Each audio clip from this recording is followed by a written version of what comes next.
Devenir indissociable d'une pub, d'une série, d'une émission télé, c'est pas vraiment le but d'une chanson. Mais ça peut rapporter gros, voire très gros aux musiciens. Ça porte un nom, la synchronisation musicale, la synchro. Derrière ce terme, de l'argent, des métiers bien spécifiques où se mélangent l'art et le business. En bref, tout ce qui nous intéresse dans Cache Musique, l'émission qui ouvre le portefeuille de l'industrie musicale. La synchronisation, c'est simplement faire correspondre de la musique avec des images afin de leur donner une force en plus, de l'émotion positive ou négative, de l'entrain, du lyrisme, etc. C'est désormais l'un des piliers de l'industrie musicale, comme l'explique notre journaliste maison, Jean-Baptiste Roch. Avec la crise du disque et les revenus aléatoires du streaming, le filon de la synchro s'est développé depuis à peu près une quinzaine d'années. Il est plus difficile pour un artiste de vivre de sa musique. Aujourd'hui, il y a principalement les concerts et effectivement la synchro qui permet de ramener un peu d'argent. Ah mais oui, Kate Bush, oui. Qui est dans... Maintenant, tout le monde l'écoute à cause de Stranger Things. Là. On se souvient en effet de ça.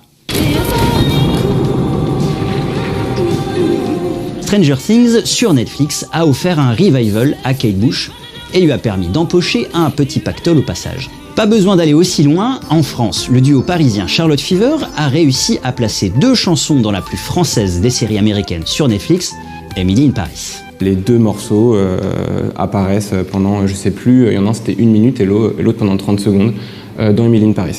C'est comme une sorte de casting où en fait il n'y avait pas que nous. D'ailleurs la BO de Emily in Paris, c'est beaucoup de groupes indés français finalement. Ils vont vraiment chercher dans une sorte de catalogue. Ces catalogues-là, ils sont fournis par grossièrement des labels.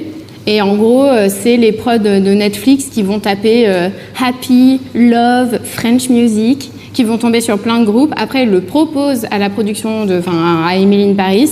Et Emily in Paris, ils vont casser. Donc en fait, ça, c'est des mois et des mois et des mois. Et voilà. Rien n'a d'importance, c'est la fin des vacances.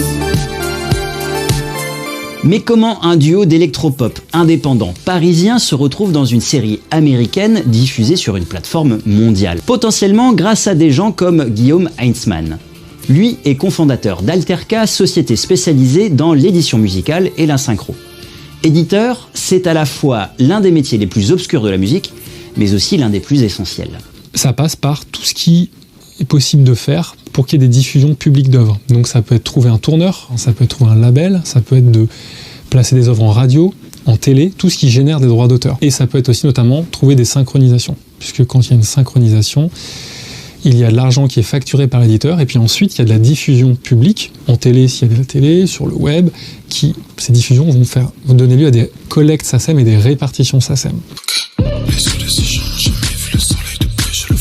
Écrite par un artiste, proposée par un éditeur, sélectionnée par un superviseur musical, une chanson en synchro dans une pub, une série ou un film permet à son auteur-compositeur-interprète d'arriver aux oreilles du grand public.